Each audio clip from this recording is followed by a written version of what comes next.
Welcome to the Recycle Podcast, where we discuss everyday issues from a mental health perspective. We are your hosts, Dr. LaFanya Jones, Dr. Rashonda Strickland, and Dr. Nichelle Wall. Now, don't get it twisted. We're not going to be your stereotypical therapist. What we will be is down to earth, informative, a little spicy, and vulnerable. All right, interns, turn up the volume, grab your pen and paper. It's supervision time. As a reminder, this podcast is not meant to take the place of a relationship with a licensed mental health professional.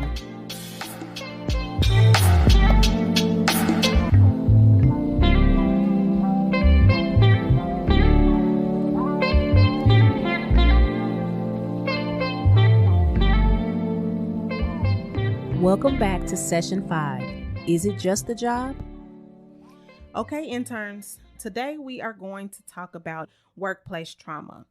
And under that, what we will discuss are first responders, healthcare providers, and mental health workers, as well as work environment. To begin off, I think one of the most important things for you guys to know ahead of time is what is trauma and how is that defined? What is PTSD? What do we look for when diagnosing? And how does that kind of progress? So in a general sense, a trauma is some event or situation that you either experience on your own or you witness another person experiencing the event themselves. An example of that could be like observing a car accident. So you have some event takes place and then it begins to cause either emotional / psychological distress. And you also have a reliving or kind of re-experiencing of the event. For PTSD, the P part of that is post, which means you experience your symptoms after the trauma has occurred. So for diagnosis purposes, after 6 months, you can officially be diagnosed with PTSD. If it's any time between the day of the trauma and the 5-month and 29th day, it is called acute stress disorder.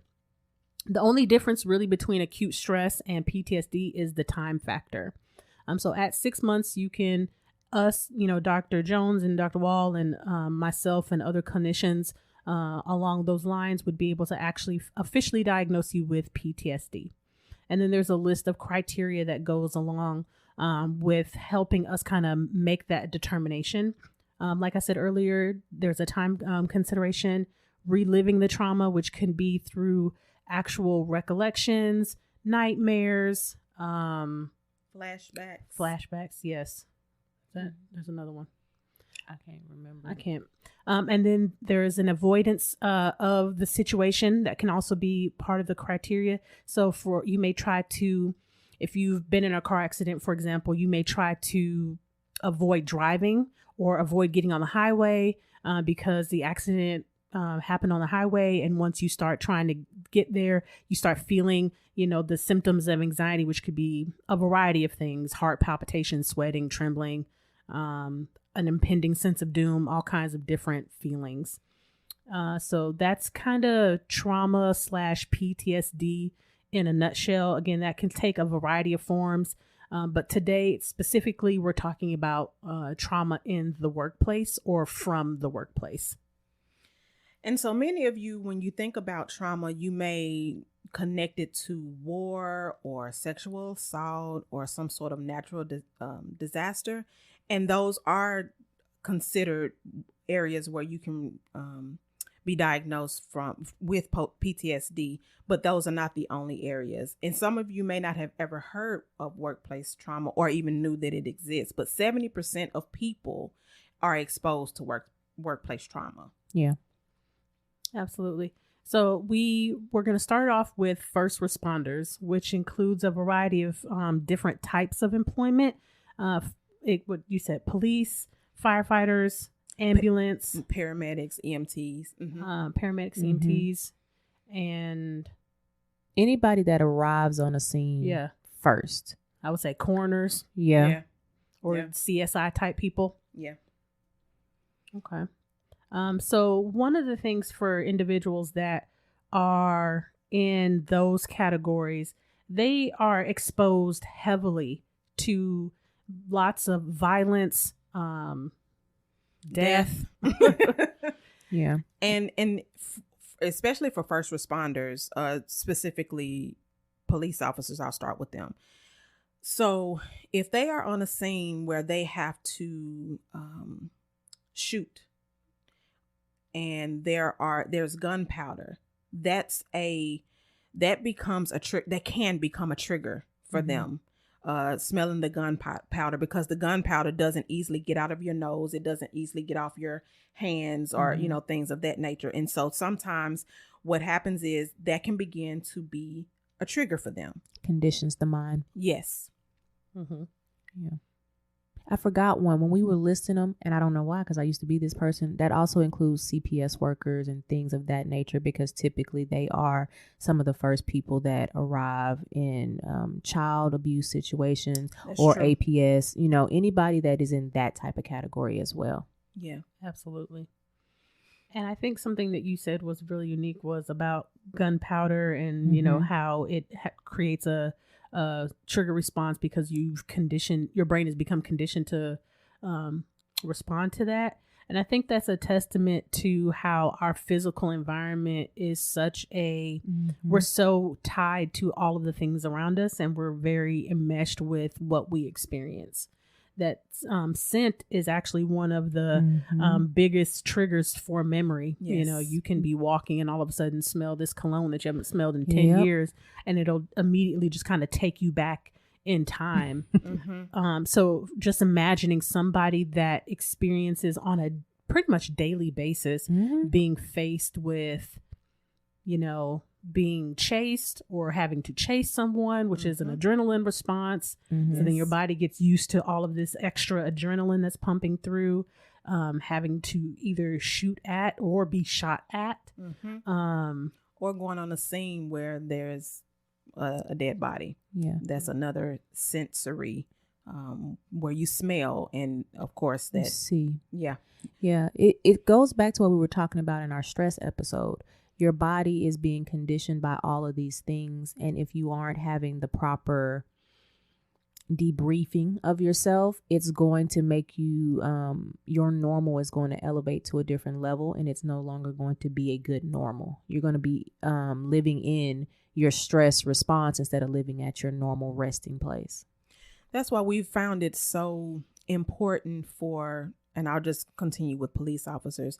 It's so important for them to receive, even if it's a mini debriefing, when they have to go on a stress call like that. Because just imagine you being the one that's pulled over by a police officer that either just got shot at or had to shoot someone or just have just been exposed to a dead body. Yeah. And you are now their next stop. And you get pulled over. He or she is already heightened and sensitive to what they were just exposed to. And it goes back to what you said, Dr. Wall. They desensitize themselves to that a lot of times because they have to keep going in their for the rest of their shift, for the remainder of their shift. And that's a difficult position to be in as a police officer, to be exposed to that and then still have to just, do a basic traffic stop. I'll say another layer of that is also the facade that nothing is wrong. The first responders that we end up seeing are across all of those that we listed earlier, and they have to put on this brave face, which I get that you have to, be ready for work, but there is not a lot of self-care behind the scenes, which is, the debriefing, going to counseling, taking a break where you're not having to control anything, regulate anything. And eventually you get into these heightened states of paranoia, which is what happens across all forms of first responders. And it debilitates them and creates a less healthy form of life. Yeah, I agree.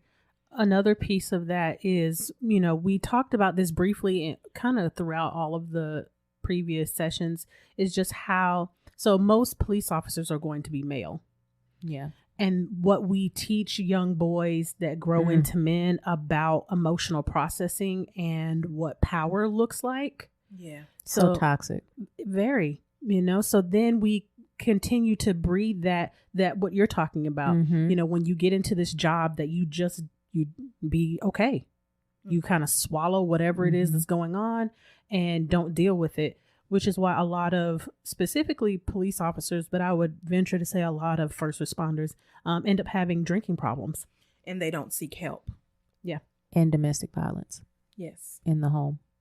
That is a very common thing. I did a lot of work with the military when I was a CPS worker. That was my population that they specifically gave me, military and sex abuse issues. And more times than not, I was called out because of some form of domestic violence, and the kids witnessed it and got in the middle of it. Mm-hmm. So, anger, as Dr. Strickland said in a past episode, that is a secondary emotion. You felt something before that, and because it was not handled properly, now it is spilling over into your secondary emotions, which is just not healthy. Absolutely. Yeah. It's unfortunate that they don't seek the help. And it's not that they don't seek the help because they don't want it. They're embarrassed to. Yeah. It's still a stigma. Yeah. Anywhere you go, there's still a stigma, whether it's your job knowing, whether it's your culture knowing, your family knowing. For some reason, we have got in our heads that I'm supposed to just be able to handle this without any help. And that's just not ever going to be beneficial to you in the long haul. And I know we all disagree with that idea, but I think it's important for them to receive the help, because maybe we wouldn't have so many trigger happy police officers, or so many incidences that are happening. And I think that goes for us as well. So anybody listening to this, we all believe in therapy and go get our own therapy. So I don't got time to be preaching to the choir if I'm not in the choir. So I believe everybody needs to have a therapist on speed dial. If you don't, even if you don't go once a week, you still need to have one on speed dial that you have a relationship with, that you can go and see once a month. Maintenance, if you have to, and maintenance means when you need them, you call them. Yeah. I know we haven't gotten on mental health yet, but one thing I tell my clients, a lot of times during my intake, when especially if they're first time therapy people, is don't trust a therapist that doesn't go to therapy. Oh no. If you most definitely. I'm sorry, I said that real country. Because some clients do ask, have you ever been to therapy? And of course, we don't talk about ourselves a lot, but I say, yeah, I've been to therapy. I'm a therapist. How in the world am I going to do therapy with you if I've not ever looked and tried to process things going on in my own life? Or don't believe in it. Right. So you don't believe in yourself? Right. I can't stand that. Yeah. But I think, a big component of the trauma that first responder sees is the visual as well. Just witnessing day in and day out those things. And I know we have a lot of medical personnel that we see as well. And some of the stories that they relay to us, it's heartbreaking. And having to try to save somebody from whatever the incident was can really not sit well with you, because you feel like you should have been able to save them. Yes. Yeah. And the thing with first responders is that, just imagine you have to go through a whole shift, and their shift can be from 8 to 14 hours. Yeah. A whole shift back to back. And what if you do have back-to-back calls that's traumatic? So now you've seen at least, I don't know, maybe 3 something that's traumatic. And our brains, as beautiful and brilliant as they are, cannot handle that much emotionally charged information and situations. Like, it will shut down, or the body's going to deal with it. I'm a huge believer in, if you don't deal with this stuff that's going on in your mind, your body will start to show you that, and it's going to force you to deal with it in some sort of way. And 2 of the symptoms that we did not say for PTSD is hypervigilance and hypersensitivity. And those are two symptoms that we do not need police officers to have. Or anybody that's a first responder. Because yes. you got to keep your head calm, cool, and collected. Absolutely. Yes, but we really don't need police officers to have those two, because that is when they overreact or overrespond before analyzing what's going on with them. But I do agree with you. All of the first responders need to be that way. Yeah. Yeah. And while there's some commonality between all of the first responders, each of them is going to kind of have their own subtle nuance, you know, on because the things that they experience are not quite the same. So in part of the research that I did, what they found was that police officers experience the most number of traumatic events. However, they're going to be one of the lowest to report actually having PTSD, despite having a high incident rate. Because they think they're Superman. They're heroes. And also, most of their debriefing happens in house.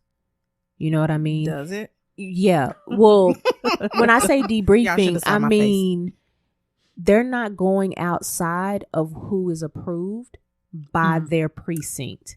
So like we see people that are outside of their precinct. Yeah, we can have our contracts and all that kind of stuff, but we still see them outside of their precinct. We're not in the precinct's pocket at all. Okay. So they get a different version.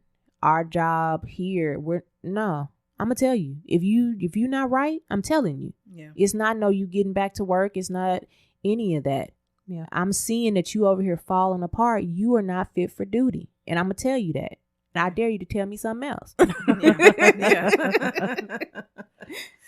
Yeah. No, and I agree with that. I do. They have a difficult time, obviously, going in-house, like you said, because they don't want people to know. They don't want it on their record. It's just like the military. It's set up the same way. I was just thinking that. And, of course, certain diagnoses they don't want on there. Oh, because that file, when it's time for promotions, if you have certain things in your file, you will not get promoted, or it's just not good. Yeah. It's just not good at all. Yeah. One of the things that I was just thinking about, you know, one of the differences between like police officers and maybe firefighters or EMT/paramedics is the amount of physical labor that goes into the job. Yeah. So firefighters, now this is not to say, of course, that police officers don't have physical parts of their job. So let's go ahead and get that disclaimer out there. But firefighters and ambulance, paramedic/EMT have very physically demanding jobs. You know, you're lifting people, you're lifting equipment, you're shooting water, high pressure. With that stuff. You gotta move quicker. And your clothes are heavy. Yeah. Yeah. You have a lot of stuff on you. You're carrying things. You know, EMTs have bags and, there's all kinds of stuff. And you're in, they're all three are in high pressure situations. But for firefighters, you also have the property loss that you have to kind of contend with. Yeah.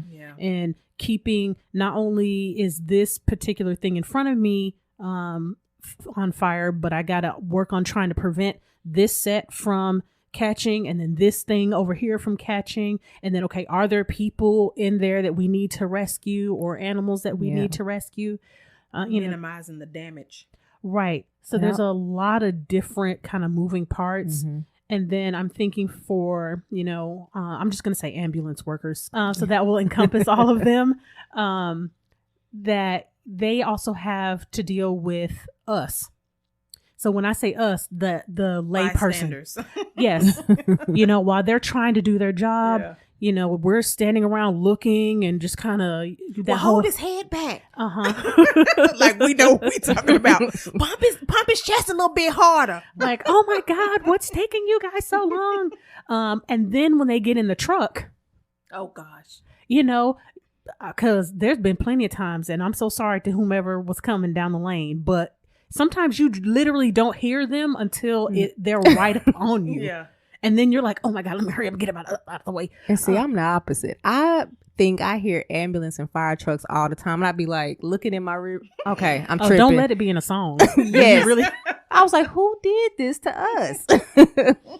You know, so I think their stress level kind of goes up. You know, they have a more extended version of the first response. Yeah. You know, because after for a police officer and a firefighter, again, this is not to diminish or their experience, but once that moment is done, then they move on to the next one. Mm-hmm. But for a paramedic or an ambulance worker, they have to work on you at the scene and then get you to the hospital. And then once they get you to the hospital, now we have to relay that information to, you know, the medical personnel, and then we can go and deal with the next one.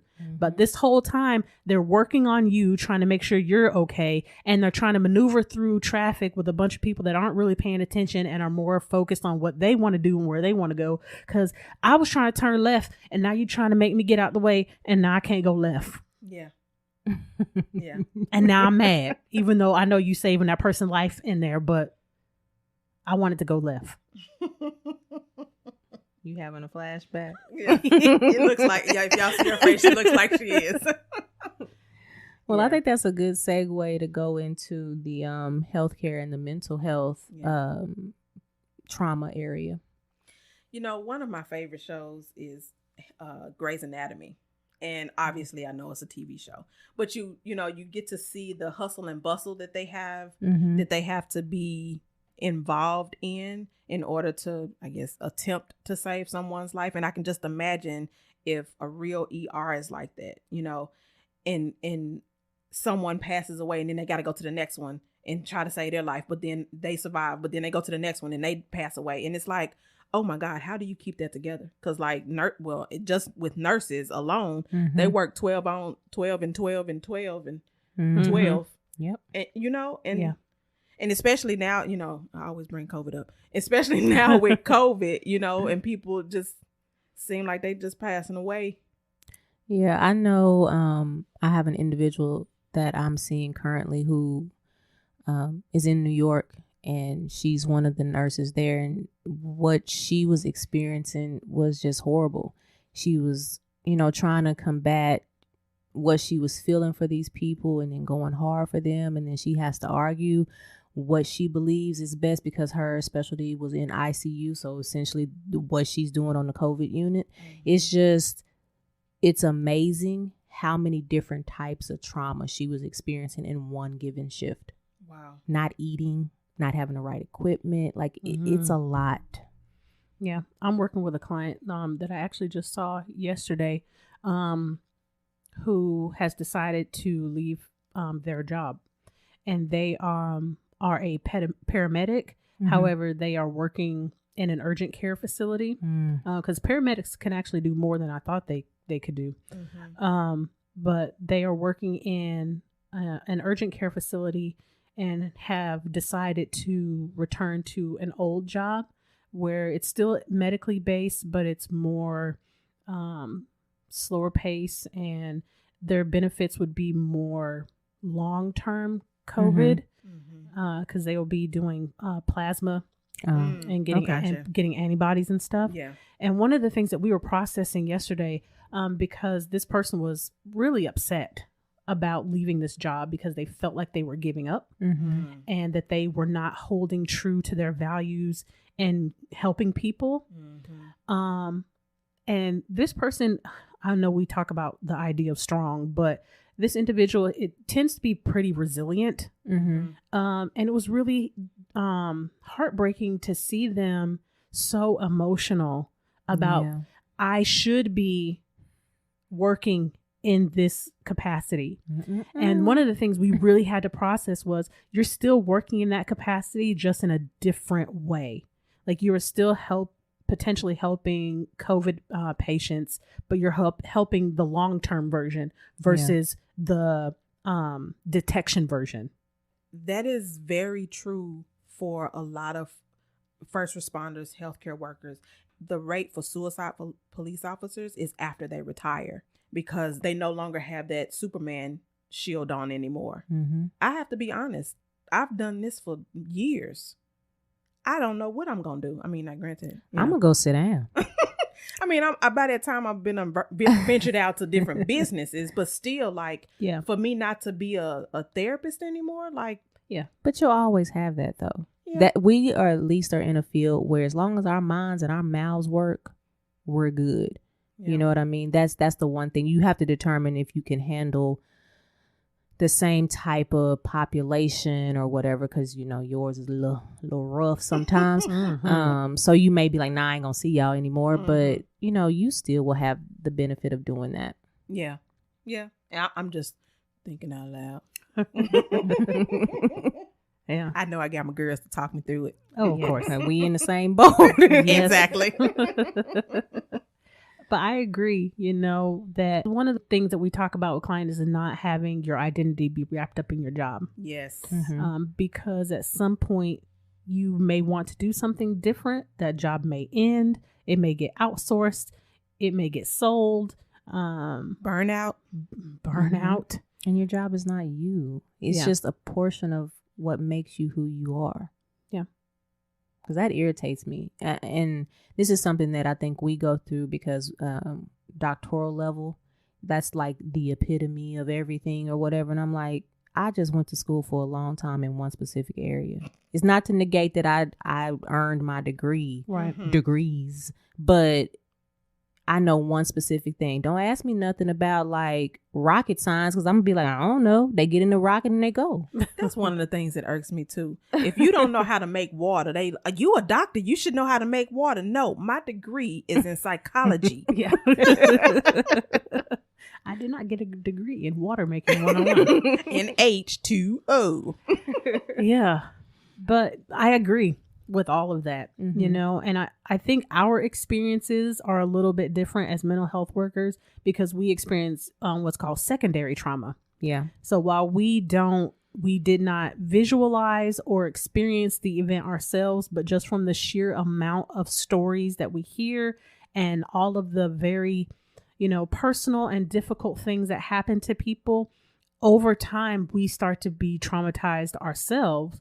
And because you get kind of like compassion burnout. Yeah. You know, and I almost even cringe saying this because I'm not going to say that I feel this way, but a clinician can become jaded very quickly because you hear the same categories all the time, even though each individual person's experience is a little bit different, but you hear the same types of trauma over and over and over. And if you're not careful, they can start to lose their intensity or lose their influence on you. Yeah. You know, so how I would deal with a suicidal client on day one is very different than how I deal with a suicidal client today. You know, I'm not as afraid and nervous.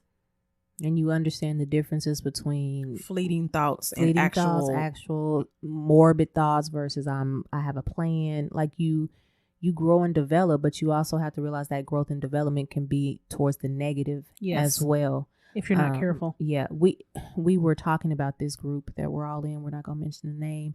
And people were making comments on this post about that's transference. You shouldn't be frustrated with your client. How you going to police your own emotions? That tell me you're not in tune with yourself. Yeah. Now, what you should be able to do is to properly deal with whatever you are feeling so that it doesn't impose on the client's session.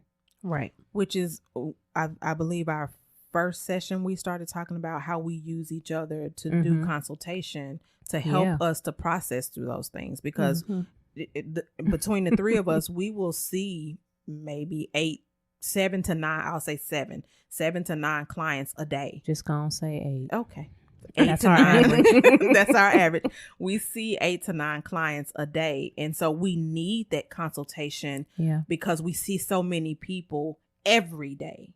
Yeah. And we have our own traumas. Yes. So certain things, certain times of the year, there are things that we do not see. Like they know that during the latter part of the year, I don't see any elderly people. Like there's just certain things that I don't see because that's around, my grandfather's birthday and different things like that. I know I have to check myself. I can't be in there crying while they telling me they stuff. I'm like, oh, Papa. No, that's not appropriate. And you're in charge. And it goes back to what we were saying about with the first responders as well. You're in charge. You are the person leading this session. So you have to do no harm. It's one of our ethics. Yes. Do no harm. Yeah. And sometimes if you're not paying attention, the harm will come from you.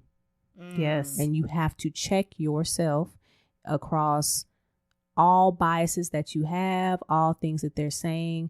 When we do our intake assessments, there are times where I'm like, hey, Dr. Jones, Dr. Strickland, I'm gonna transfer this person to you because this is not my area of expertise, or this is not a good match for my personality.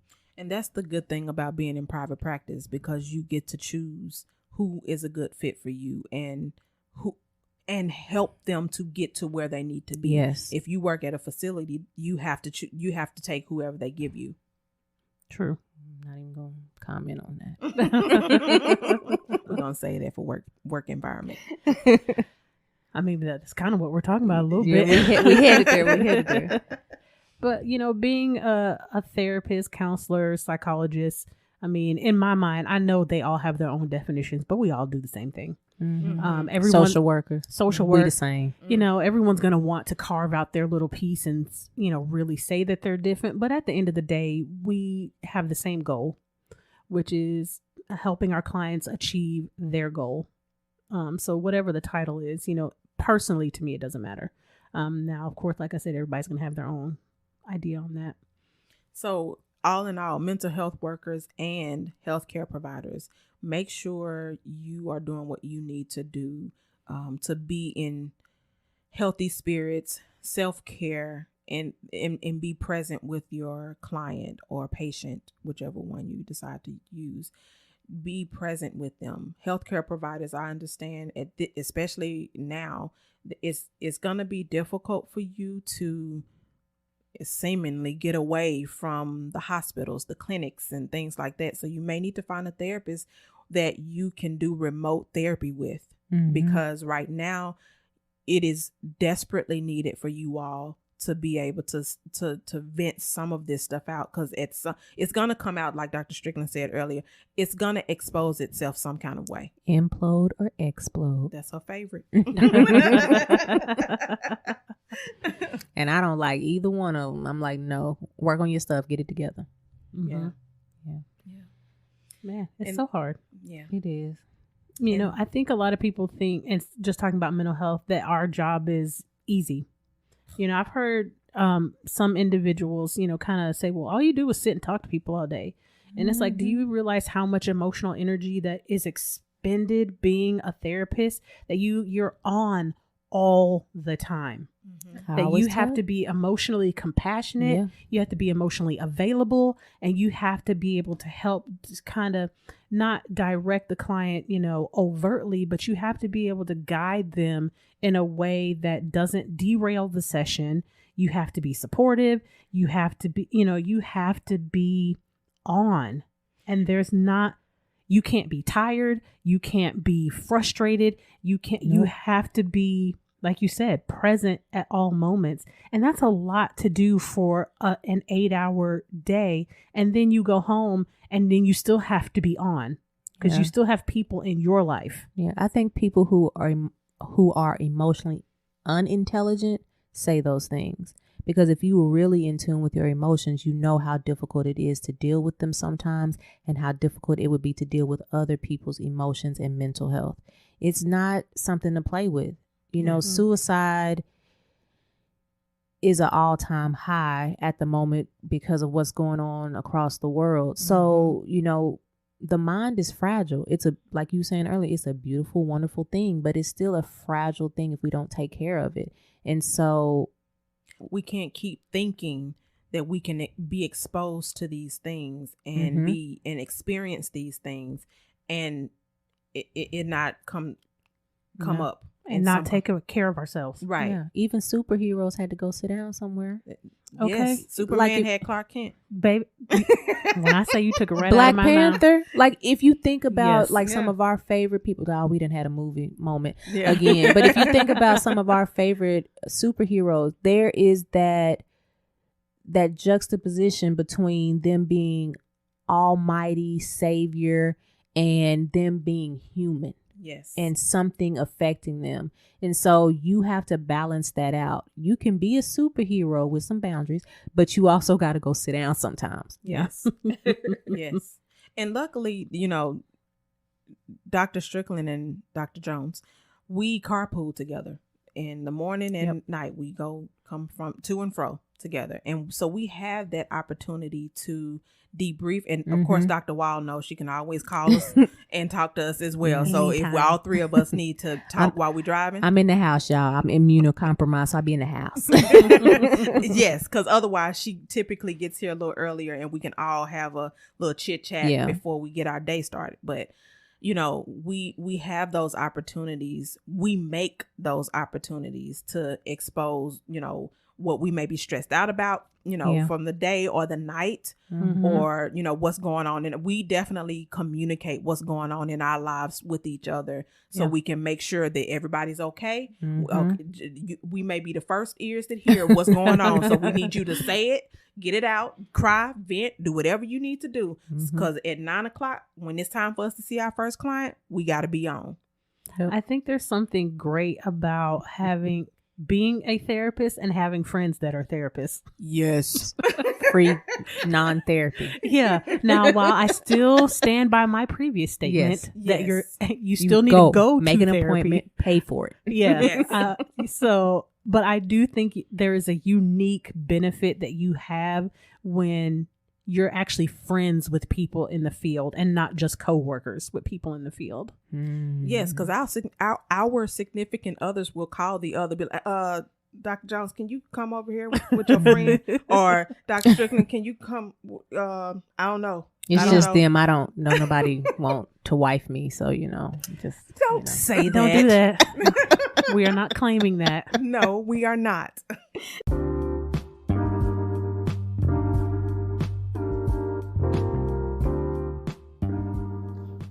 If you haven't heard about Anchor, it's the easiest way to make a podcast. Let me explain. It's free. There's certain tools that allow you to record and edit your podcast right from your phone or computer. Anchor will distribute your podcast for you so it can be heard on Spotify, Apple Podcasts, and many more. You can make money from your podcast with no minimum listenership. It's everything you need to make a podcast in one place. Download the free Anchor app or go to anchor.fm to get started. That's ANCHOR.FM.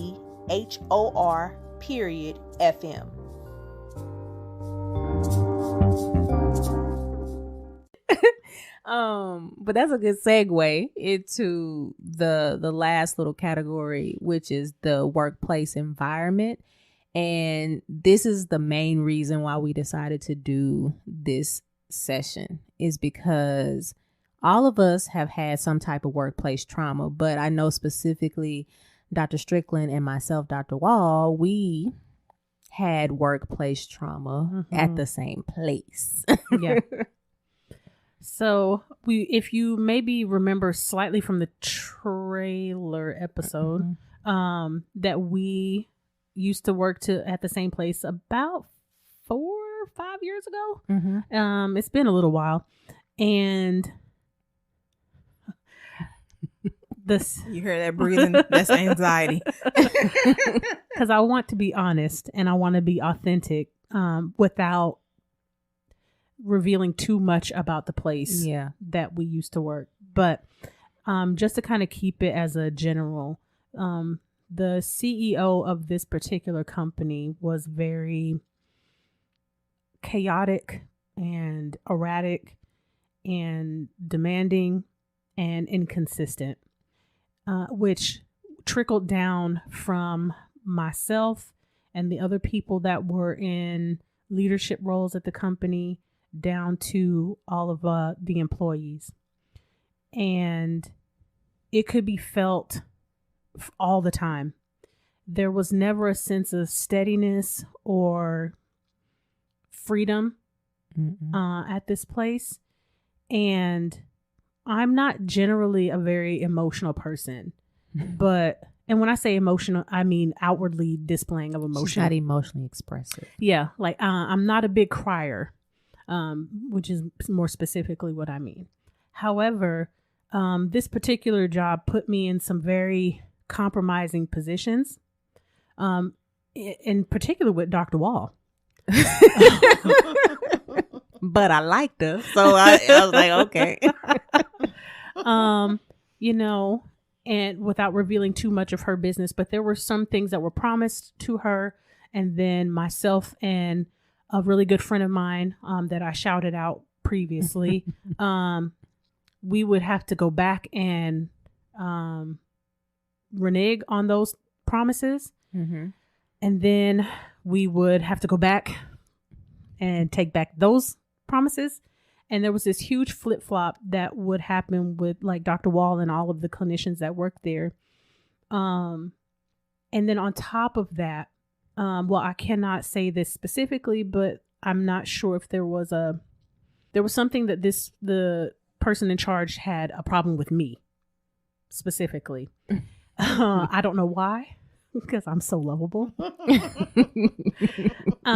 But me and this person really got into it a lot because I just did not like to feed into some of that drama. And this person would say things like, when we talked about the Black woman episode, this brought up a lot internally for me as well. You know, she would say things like, I just can't read your face, or I can't tell what you're feeling, or what are you thinking? And I remember us having a meeting one time, and she was asking all of the leadership team kind of what our thoughts were, and, you know, tell me what you think about this. And I was the only person that said, I don't feel safe to tell you anything. And I knew after it came out of my mouth, I knew, oh, this is the beginning of my downfall. Because it immediately turned into everyone kind of looked my way. And it became like this silent moment of like, well, excuse my language, like, oh shit. Like she actually said it. You know, I said the thing that everybody else was thinking. Because everybody talked about it. Everybody from the top on, well, not the top because she was the top, but the leadership on down, there were discussions about how the company was run and how toxic the environment was. We never knew who was doing what.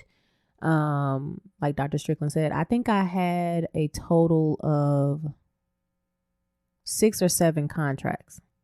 In fact, I even had a contract that was given to me with Dr. Strickland's name on it, and Dr. Strickland no longer worked for the company. So there was a lot of things going on behind the scenes, fraudulently as well as policy wise, was not okay. It is, from a mental health professional standpoint, it is the worst environment that you would ever want an intern to go into.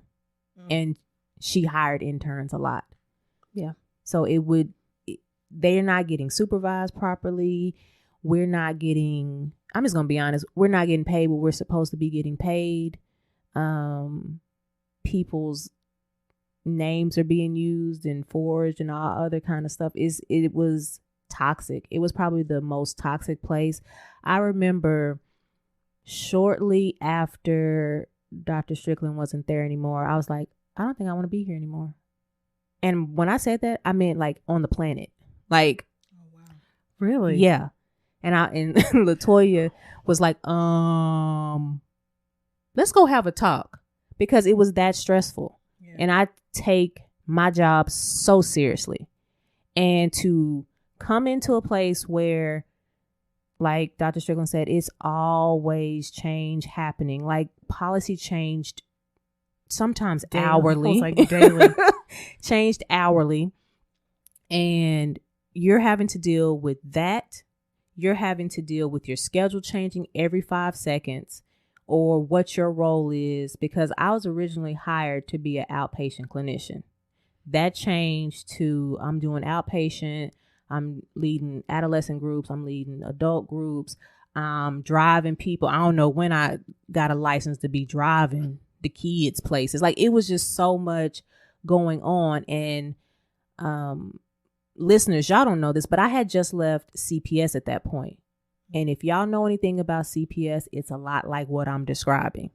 So we had just got raided by the FBI at CPS. And then I leave that, get away from that situation and all that headache. And I come into this thinking it's going to be one thing. And it turns out it's something totally different. Yeah.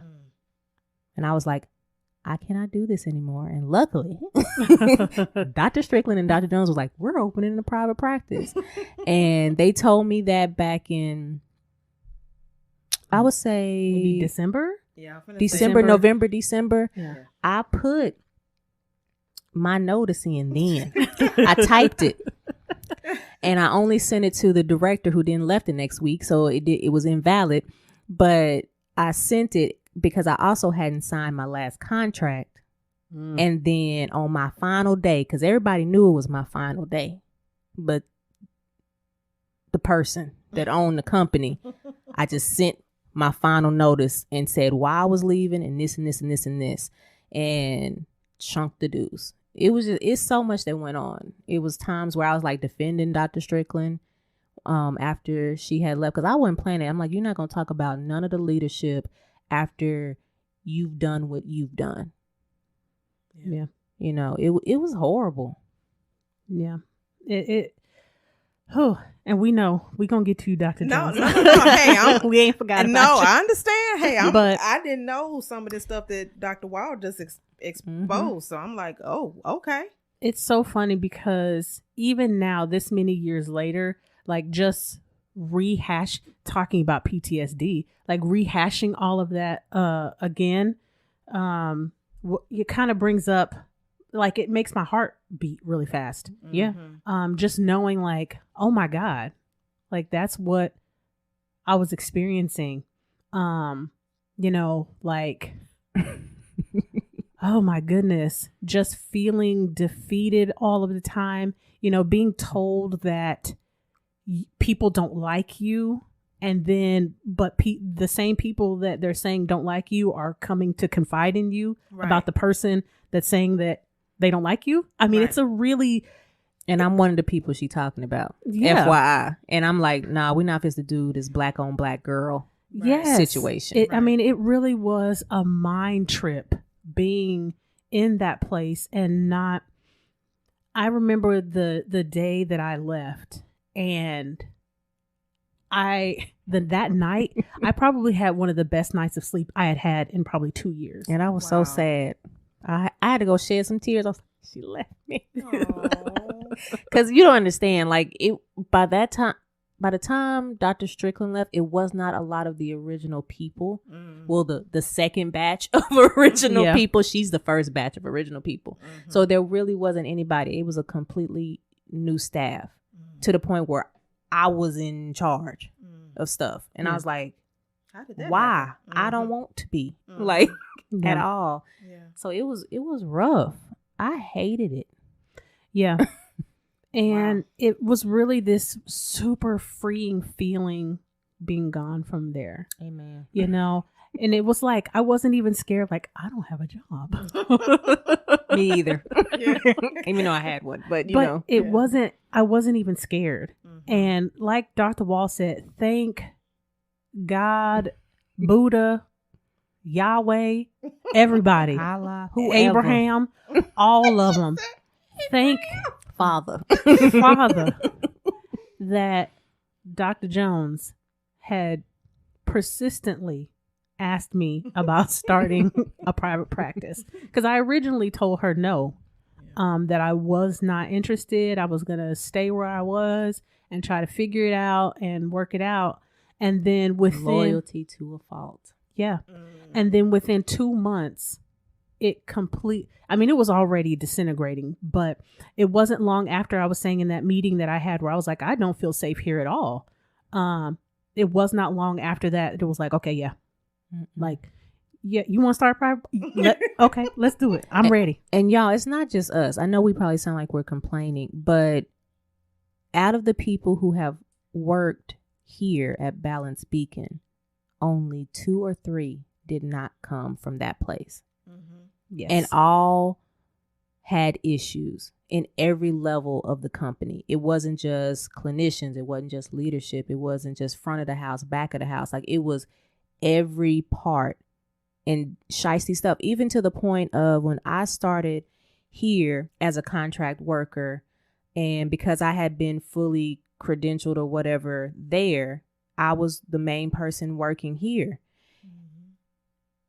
We didn't get some of our checks here because they had stole them. I forgot about that. Yeah, I didn't. My memories. Because I was like, no, because the thing that I said a minute ago about Dr. Strickland being loyal to a fault, I think we all are like that. Yeah. And so once I knew that Balance Beacon was going to be like a family, I was like, oh, the mama bear in me came out. I called that company. I called the insurance places, all of that, because like I said, there were already fraud claims going on. And because this directly happened with me, I can speak on it because I ain't lawyered up or nothing like that. And I didn't sign no type of contract. So they were at least the last one. Thank you. I couldn't because her name was on it anyway. She wasn't my supervisor no more. But I say all that to say that stuff was still happening. Like, we really have only had 3 years of like time away from them because that first year here, we were still having to combat them. Yeah. And all of my clients that I had came over with me. I did not poach them or anything. I told them I was leaving. And they found you on Psychology They did. Today. That's exactly what happened. Just Google my name. Yeah. If you're interested, I can't tell you. And I didn't, because I was like, nope, you're not going to get me. Yeah. But so that we don't kind of harp on ourselves too much longer. It's cathartic. Yes, it was. It definitely was an experience. I will say the thing that I did gain from being there, while there was so much that I wish didn't go the way that it did, I did learn about business. So that's one thing that if I had to give her any credit, I learned a lot about starting a private practice. I learned a lot about being in a private practice. I learned a lot about what to do, how to do it, what not to do. So I will give credit there in that it gave me, I feel like it prepared me for the business aspect of what we do. Not necessarily, because I didn't need the preparation for the clinical piece, but that's not something we're taught in school. We are not taught how to get on insurance panels, how to bill. We're not taught how to market. We're not taught what type of things are necessary when you start your practice. So I will give credit that was something that I did learn while being there. If I had to at least end our section of all of this on a positive note. I mean, I'm not going to give her that because I didn't learn that from her because I've been an entrepreneur. I'm not going to say I learned it from her. But the company. I learned it while being there. Yeah. I'll say my takeaway from that would have to be the relationships, because I'm still friends with many of the people that I met there. Gotcha. Yeah. I would agree with that. Ditto. Well, that's good. I mean, I'm glad y'all got the opportunity to definitely share y'all's story, because I think a lot of people need to hear that. One, you don't have to stay. You don't have to stick and stay. There are plenty of other opportunities for you to advance your strengths in. And although, like you said, for a lot of us, we are loyal to default, and we need to be sure to check that. Yeah. You got to have some self-awareness into what you're okay with and what you're not okay with, because every place is going to be different and it's going to be set up. Now, of course, there are some ethical things that should be in line, but you have to check the environment of the place that you work in, because you are not built for every environment, and every environment is not for you. And if it's toxic and you don't get out of it, somebody's going to change something. Either the environment is going to change you, or you're going to change the environment. So you have to determine which one it's going to be. And more than likely, it's going to be the environment changing you. Yeah. Yeah. Oh man, you ain't said nothing but a word. Because I remember saying at one point while being there, like, I feel something about me is different. And I shouted her out before. She'll know what I'm talking about. Like, she and I have had these conversations while we were working there and after, that I felt like I was not the same person. Mm-mm. You know, I really believe there was something on an anatomical level, something about me changed. I don't know when it changed, but I know that it did. You know, there was a hardened part that kind of grew from that experience. And it has taken time to kind of peel off the layers of that. Well, one of the things that because I've known you for so long, one of the things that I think, I might be wrong, that you gain, and it could be a negative or a positive thing, is being more vocal. Mm-hmm. Because while we were at said school, look, guys, we can't tell you all the places. Exactly. So while we were there, you weren't as, I mean, yeah, you always vocal with me because, but we were friends, but you were not as vocal as you are now. You are different. I mean, not a bad way, but you are different from when we were in school. Yeah. It's that fight or flight response. You had to fight. Mm-hmm. That's what it is. Because that place was not for punks. That's for sure. No, you was either going to come out of there swinging, like you said, fight or flight. It was either going to break you, because there were people there that did have breakdowns.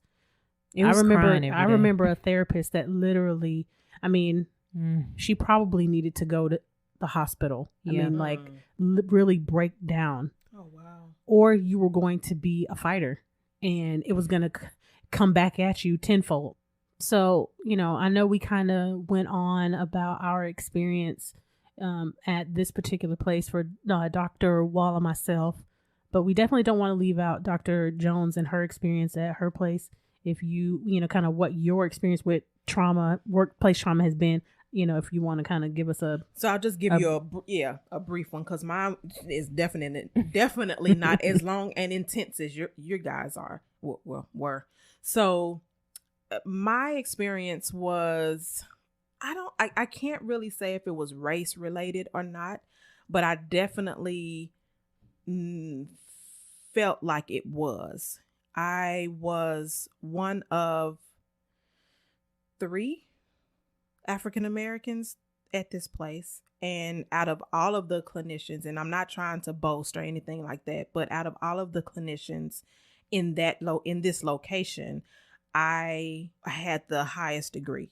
That sounds so arrogant, but it's the truth. And from when I got my first day there, they introduced me as Dr. Jones, you know? So I'm like, oh, okay, cool. This is how we do it. I just got my doctorate degree, my first little job as a doctor. I'm like, okay, cool. Dr. Jones. Mm-hmm. I like the way that sounds. But then thereafter starts the bull. Because after that, I want to say, like I said on the first on the trailer, I want to say for the first month, someone came to me and said something about me calling myself Dr. Jones. And I remember my first day, one of my coworkers asked me, we were in the break room, and she said, well, what would you like for us to call you? And I said, Dr. Jones. It's fine. So then someone else came in and was like, well, what would you like? What's your name again? And I said, you want my professional name or you want my first name? And he said, well, your first name is fine. I said, okay, it's LaFanya.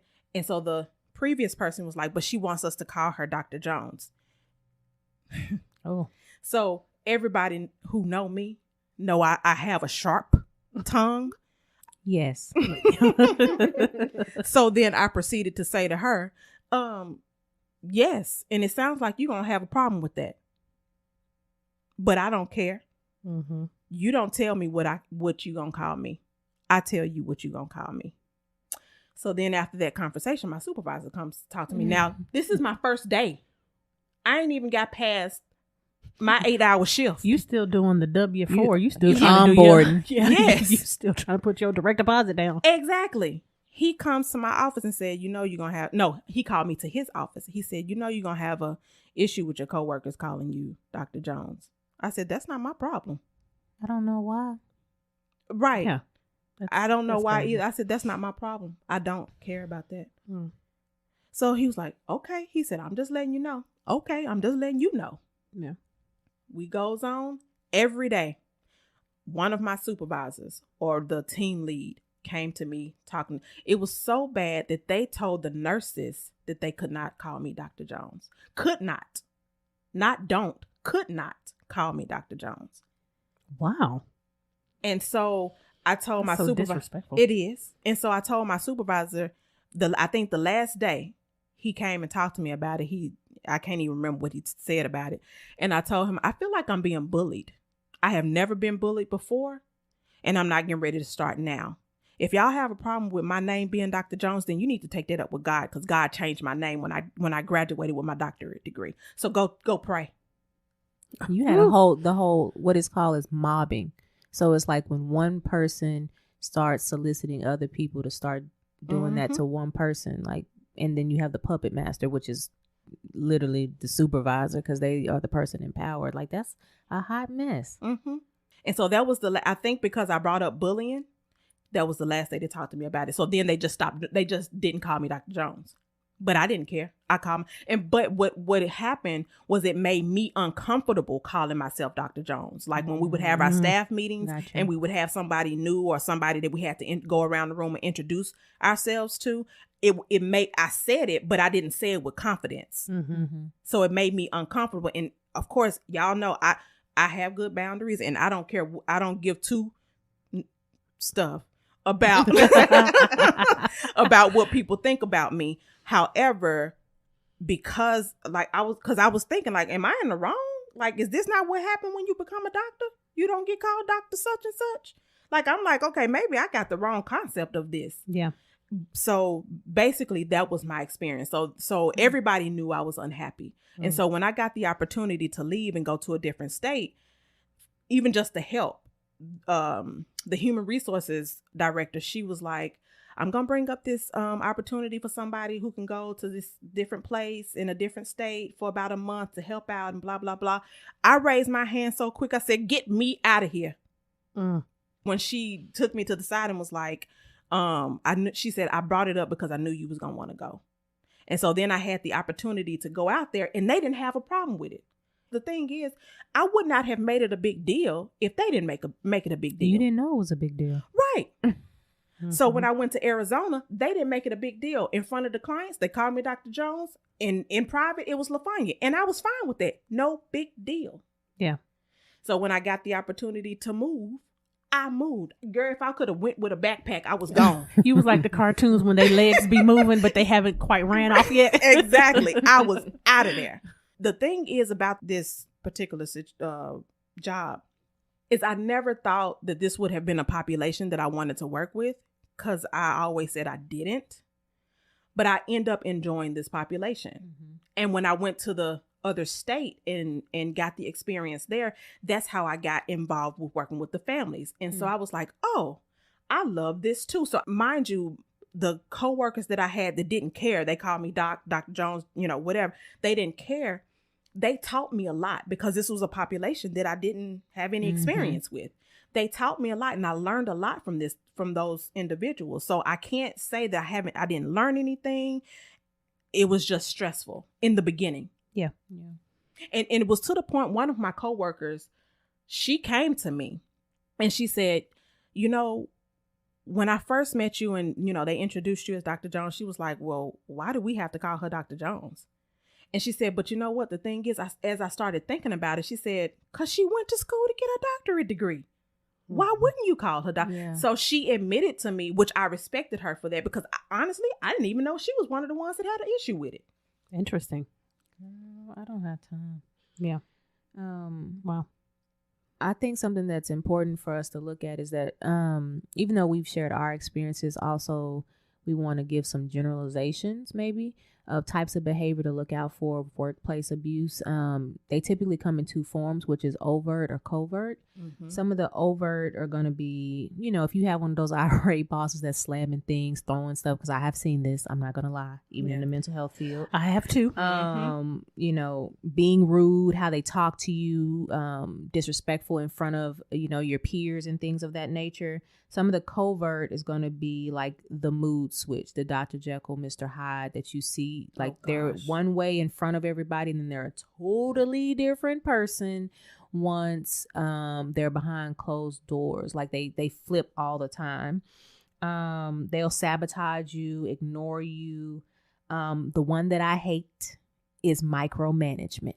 Oh, I don't like doing management, and I don't like being micromanaged. Yeah. It tears my nerves up. They know. Just tell me what you want me to do, and I will do it. Yeah. Quick, fast, in a hurry. But don't stand over my shoulder and tell me how you want me to do it, because then you should have did it.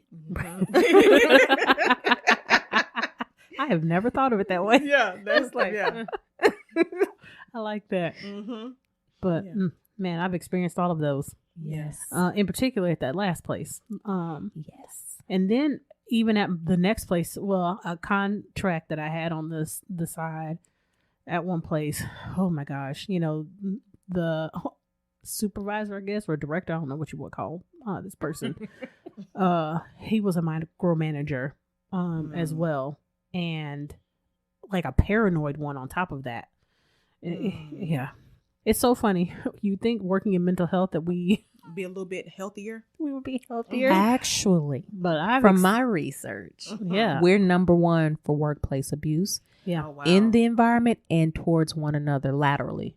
That's not good. Healthcare. Because I was just thinking, my experience working with other mental health professionals, the people that I get along with, it's been a beautiful thing. But I'm like Dr. Wall said, I'm still friends with a lot of these individuals to this day. But then there are some that if I never see this person again, it will be too soon. Catch me outside. How about that? So I think this is a good segue for us to go into some solutions. Yeah. So what in the world do you do if you're getting beat up in the workplace? Figuratively or literally. Well, literally, I mean, you can catch these hands. All day, I almost every day. pulled my my headphones out.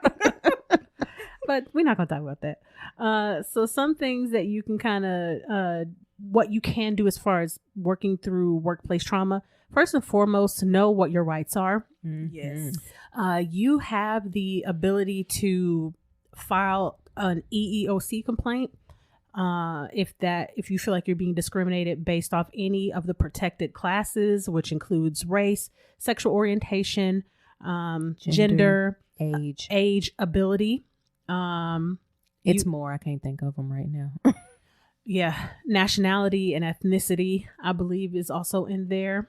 So you can file a complaint if you believe that you're being discriminated against based off any of those reasons.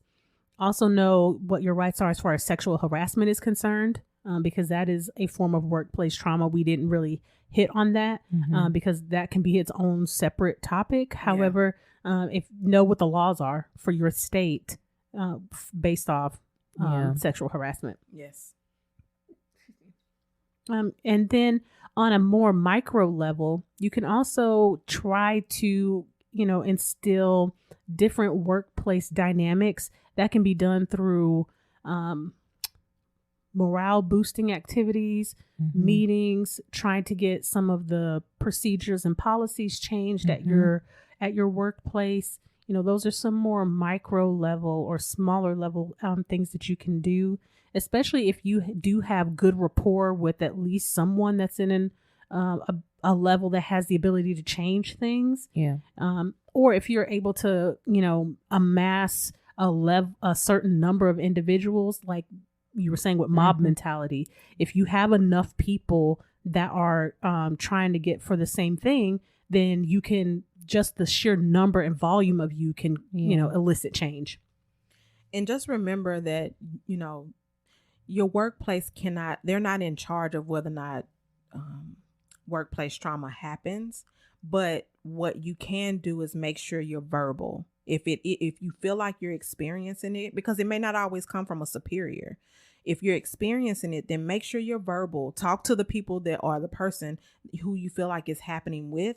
And if it doesn't change, then that's when you know you have to take other. You escalate it. Mm-hmm. You know, something that I'm a big stickler of, because I used to work for the state, is you document every single encounter. Because I did. Yeah, you document. I had a, what is it called? A notebook that I wrote every single time something happened at this particular pace. And I also typed it out and I sent it to myself to a different email. So if they ever wanted to try me, even now, I got them. You definitely. I think just to kind of wrap this up with things that we can do is get to know the people around you, get to know your coworkers, and finding support that way, not being afraid to speak up if the trauma that you're experiencing is based off some of the work environment types of trauma. Because like Dr. Wall said, it's either going to be covert or overt. And once you've recognized, you know, some of the symptoms within you, if you're having trouble sleeping, I've known some people that throw up every day before they go to work because they're so stressed out from, you know, their job. Yeah. You know, look at your body. Your body is going to tell you when it is stressed. You're either going to have muscle twitches, headaches, stomach issues. Your chest is going to hurt. It's going to, you know, indigestion, all those stress, soreness, fatigue, you know, all kinds of things. Pay attention to what's going on. Get to know your coworkers. Learn that you are likely not alone in this scenario, because workplace trauma tends to be, it's like a cancer. A collective thing. Yeah. It permeates through the environment. It is very rarely limited to just one person. Yeah.